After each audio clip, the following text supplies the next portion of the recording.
Hello students, welcome to our YouTube channel Shiksha Sindhu, an ocean of knowledge. Today we are going to discuss a very important topic, database concepts.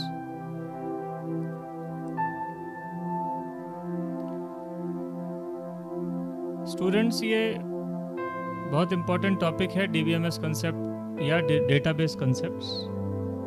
2020 के जो board exams होने वाले हैं उसमें भी ये बहुत ज़्यादा वेटेज रखता है, तो बहुत ध्यान से इस पूरे वीडियो को आप सुनिए, समझिए, देखिए।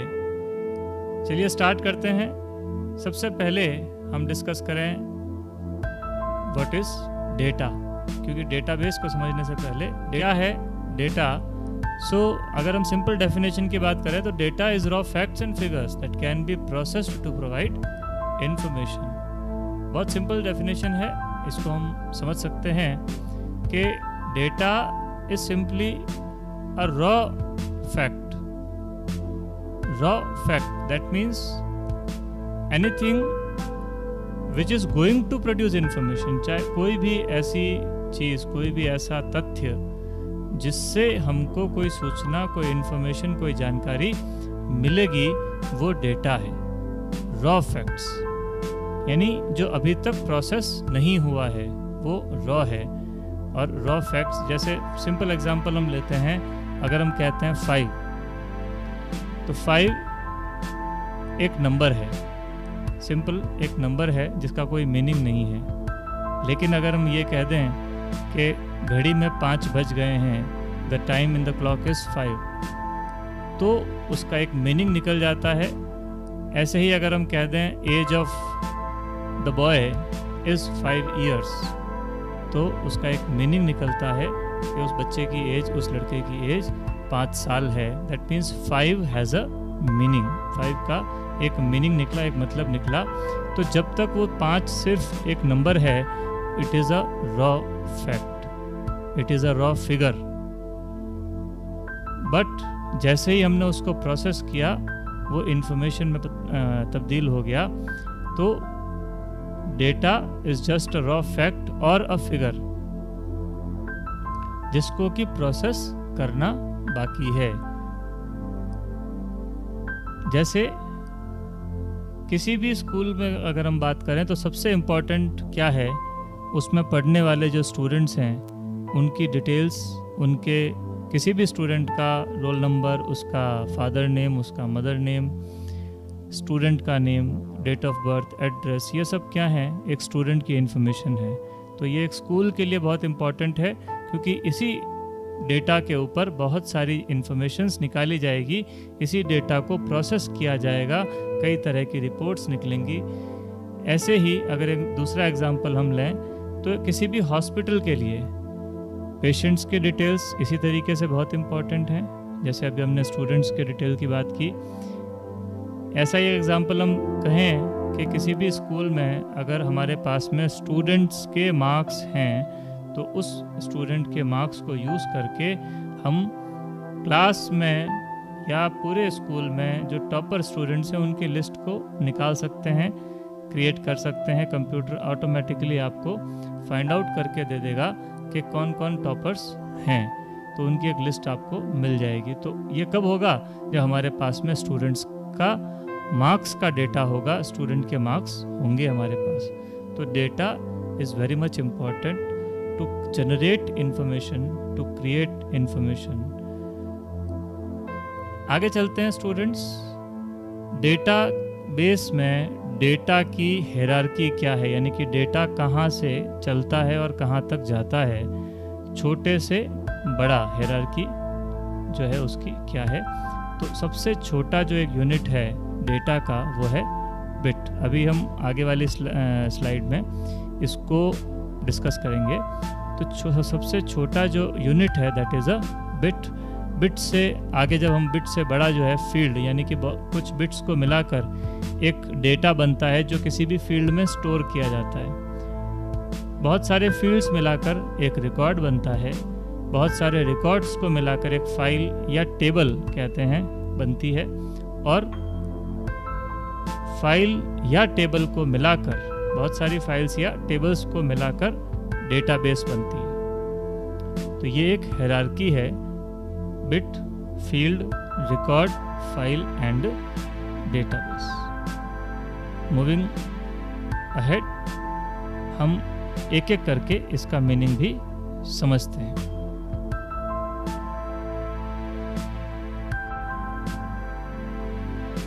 Bit is the smallest unit to represent data, either 0 or 1.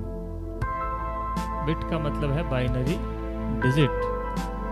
हम हमेशा कहते हैं, आप लोग सब जानते हैं कि कंप्यूटर 0 और 1 की भाषा समझता है, यानी कि 0 और 1 पे काम करता है।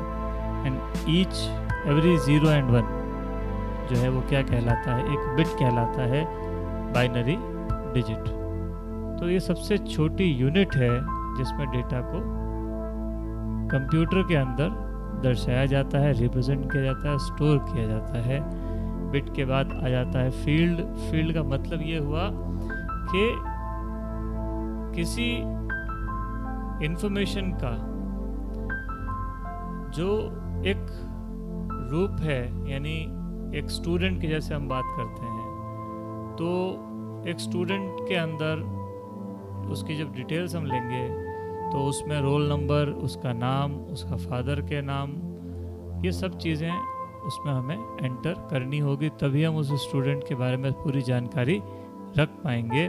तो ये जो कॉलम हम यूज़ कर रहे हैं, रोल नंबर का एक कॉलम हमने यूज़ किया, नेम का एक कॉलम हमने यूज़ किया, फादर्स नेम का हमने एक कॉलम यूज़ किया, तो ये सब क्या कहलाते हैं, फील्ड्स कहलाते हैं। उसके बाद आता है रिकॉर्ड्स। जब बहुत सारे फील्ड्स को मिला दिया जाता है तो वो क्या बनता है, एक रिकॉर्ड बनता है। जैसे हम स्टूडेंट डिटेल्स की ही बात कर रहे हैं, तो जैसे रोल नंबर 1 है, तो रोल नंबर 1 का नाम है महेश, उसके फादर का नाम, उसकी एड्रेस, उसकी डेट ऑफ बर्थ वगैरह वगैरह, उसकी बहुत सारी इन्फॉर्मेशन हमारे पास में, उसका बहुत सारा डेटा हमारे पास में होगा। तो उन सारी फील्ड्स को मिलाकर क्या बनेगा, एक रिकॉर्ड बनेगा जो एक कंप्लीट इन्फॉर्मेशन कैरी करेगा किसी एक पर्टिकुलर एंटिटी के बारे में। जैसे हमने कहा रोल नंबर 1 के बारे में पूरी जानकारी उन सारे फील्ड्स को मिलाकर मिलेगी हमको। सो collection of inter related fields makes a record. उसके बाद आता है फाइल। जब बहुत सारे रिकॉर्ड्स को एक जगह हम स्टोर करते हैं तो वो बन जाती है एक फाइल।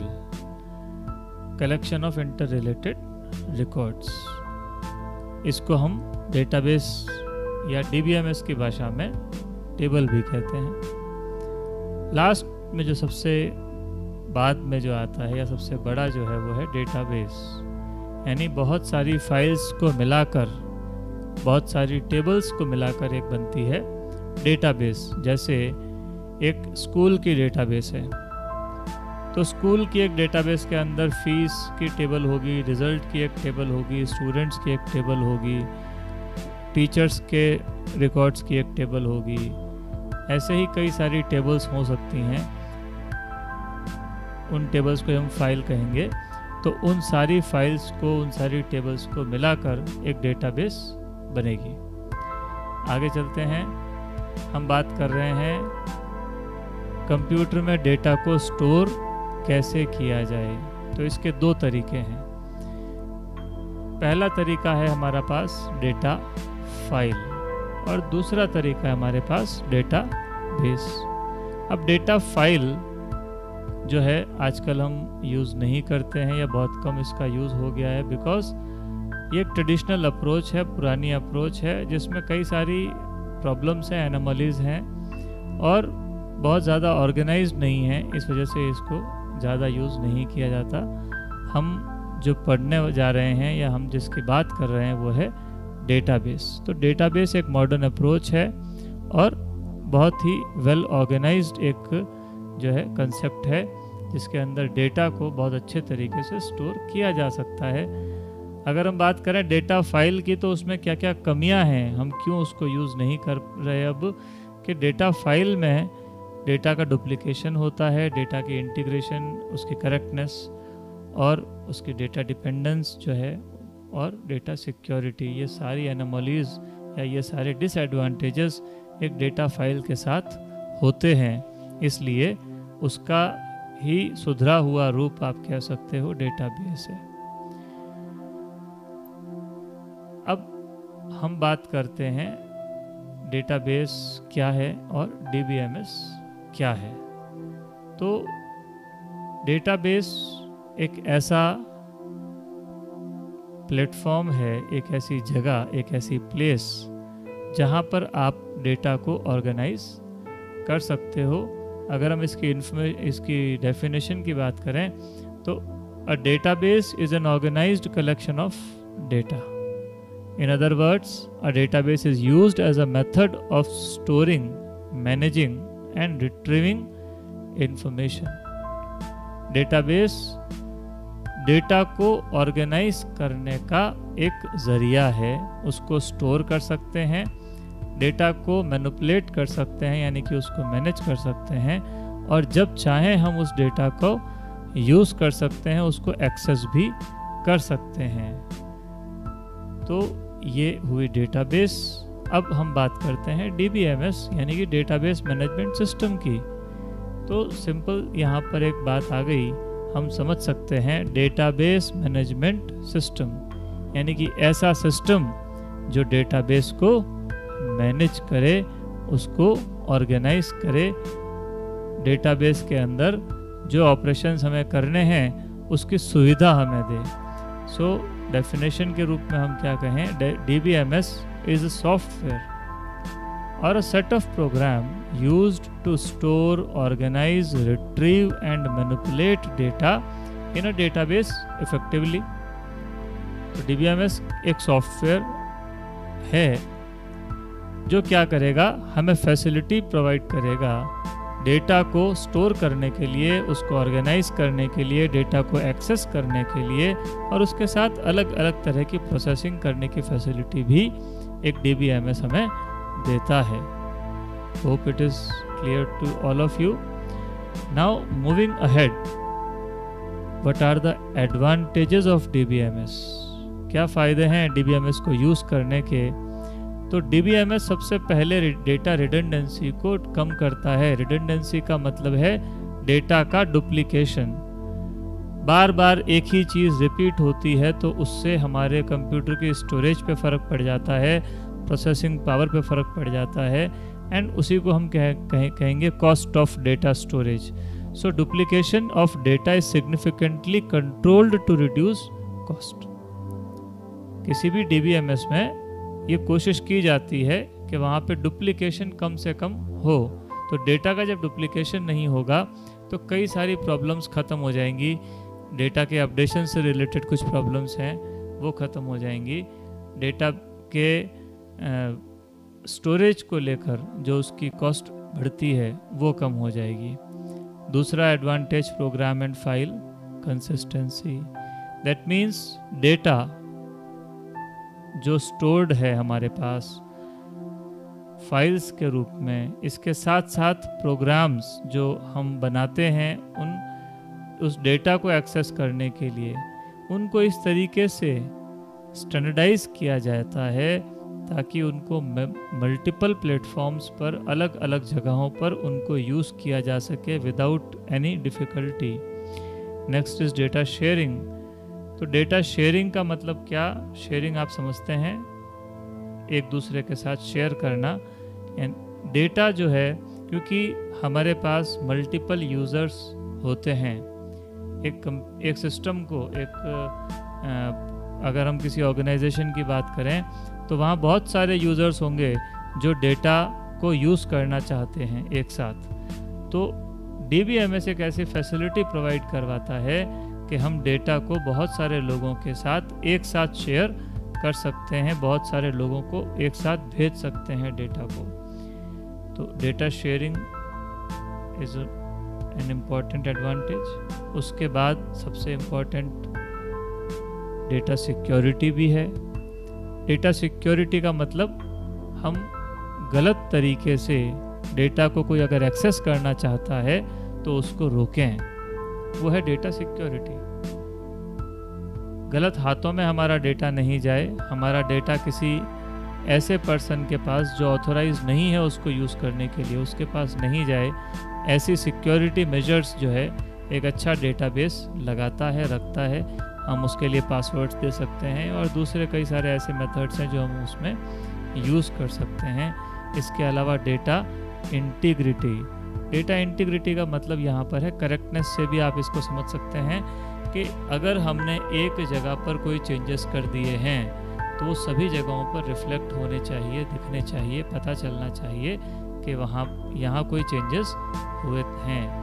और जो भी चेंजेस हों उसके अकॉर्डिंग सारे के सारे जितने भी उससे रिलेटेड जहाँ पर वो डेटा के रेफरेंसेस हैं वो सारे के सारी जगहों पर वो हमें पता चलना चाहिए कि यहाँ पर कोई चेंजेस हुए हैं और डेटा की करेक्टनेस मेंटेन हो। इससे हमने एक जगह पर कोई चेंज कर दिया तो उसका इफ़ेक्ट सभी जगहों पर हमको मिले ताकि हमारा डेटा कभी भी गलत ना हो, हमेशा करेक्ट रहे। नाउ हम बात करें डेटा एब्स्ट्रैक्शन की। डेटा एब्स्ट्रैक्शन क्या है? तो डेटा को देखने का तरीका, अलग अलग लेवल्स पर अलग अलग तरह के यूज़र्स डेटा को किस तरीके से यूज़ कर सकते हैं, वो है data abstraction. A good database system ensures easy, smooth and efficient data structures. एक अच्छा जो डीबीएमएस है वो हमेशा हमें इजीली डेटा को यूज़ करने की फैसिलिटी देगा, हम डेटा को एफिशिएंटली यूज़ कर सकें और इजी तरीके से उसको एक्सेस कर सकें। ये सारी फैसिलिटीज़ एक अच्छा डीबीएमएस हमको देता है। तो हमारे डेटा के या डेटाबेस के एब्स्ट्रैक्शंस के 3 लेवल्स हैं, इंटरनल लेवल, कंसेप्चुअल लेवल और एक्सटर्नल लेवल या व्यू लेवल। सो क्या हैं ये तीनों? तो इंटरनल लेवल जो है हमारा, ये सबसे लोवेस्ट लेवल है डेटा एब्स्ट्रैक्शन का, या इसको हम इंटरनल लेवल इसलिए कहते हैं क्योंकि ये फिज़िकल जो हमारी डेटा स्टोरेज होती है, यानी कंप्यूटर के ऊपर जहाँ डेटा स्टोर होता है ये उसके सबसे नज़दीक है, closest to the physical storage. क्या यहाँ पर होता है, क्या ये डिस्क्राइब करता है? तो ये बताता है, ये जो लेवल है इस लेवल में हम बताते हैं कि डेटा को स्टोर कैसे करना है, उसकी स्टोरेज की टेक्निक क्या होगी और जहाँ से डेटाबेस के स्टोरेज शुरू होगी वहाँ का स्टार्टिंग एड्रेस क्या होगा हमारी मेमोरी के ऊपर। दूसरा हमारा जो लेवल है वो है कंसेप्चुअल लेवल। इंटरनल लेवल से थोड़ा ऊपर कंसेप्चुअल लेवल होता है जहाँ पर हमें डेटाबेस की डिज़ाइन तय करनी होती है। वहाँ पर हम ये बताते हैं कि डेटा किस तरीके से कहाँ स्टोर होने वाला है, डेटाबेस में क्या क्या चीज़ें होंगी और डेटाबेस के जो डिफरेंट इसमें जो ऑब्जेक्ट्स हैं उनके बीच में रिलेशन कैसा रहेगा। ये सब कंसेप्चुअल लेवल पे बताया जाता है। और सबसे जो ऊपर का लेवल कह सकते हैं वो है एक्सटर्नल लेवल या व्यू लेवल। ये लेवल यूज़र से क्लोज्ड है, सबसे नज़दीक है किसके? यूज़र के। यहाँ पे जो डेटाबेस को यूज़ करने वाला जो यूज़र है, जो कंप्यूटर को यूज़ करता है, डेटाबेस को यूज़ करता है, जिसको इन्फॉर्मेशन चाहिए, वो इस लेवल पर काम करते हैं। उनको सिर्फ और सिर्फ इन्फॉर्मेशन चाहिए होती है, वो सिर्फ इन्फॉर्मेशन ले सकते हैं। उनको इंटरनल जो भी स्ट्रक्चर्स हैं या जैसे डेटा स्टोर हो रहा है उससे कोई लेना देना नहीं है, कोई मतलब नहीं है, उनको सिर्फ अपनी इन्फॉर्मेशन चाहिए। इसी को हम एक एग्जांपल के ज़रिए समझें तो आप यहाँ पे देखें, सबसे नीचे जो सबसे पहला लेवल है वो है इंटरनल लेवल, उसके बाद आता है कंसेप्चुअल लेवल और कंसेप्चुअल लेवल के बाद डिफरेंट व्यूज़ क्रिएट होते हैं। तो जितने हमारे पास यूज़र्स हैं उतने ही व्यूज़ भी हम क्रिएट कर सकते हैं। जैसे यहाँ पर आप देखोगे एक स्टूडेंट की टेबल हम एक ले रहे हैं, उसमें सबसे नीचे इंटरनल लेवल पर जो बेसिक डेफिनेशंस हैं वो सारी होंगी। उसके बाद कंसेप्चुअल लेवल होगा जहाँ पर डेटाबेस का स्कीमा यानी कि डेटाबेस का स्ट्रक्चर डिफाइन होगा। और उसके बाद में आप देखेंगे जितने भी लोग उस डेटाबेस को यूज़ करने वाले हैं उनके लिए अलग अलग तरह के व्यूज़ होंगे। तो इस तरीके से ये हमारे पास डेटाबेस के एब्स्ट्रैक्शन के लेवल्स हैं। उम्मीद करता हूँ ये वीडियो आपको पसंद आया होगा और समझ में भी आया होगा। Thank you all.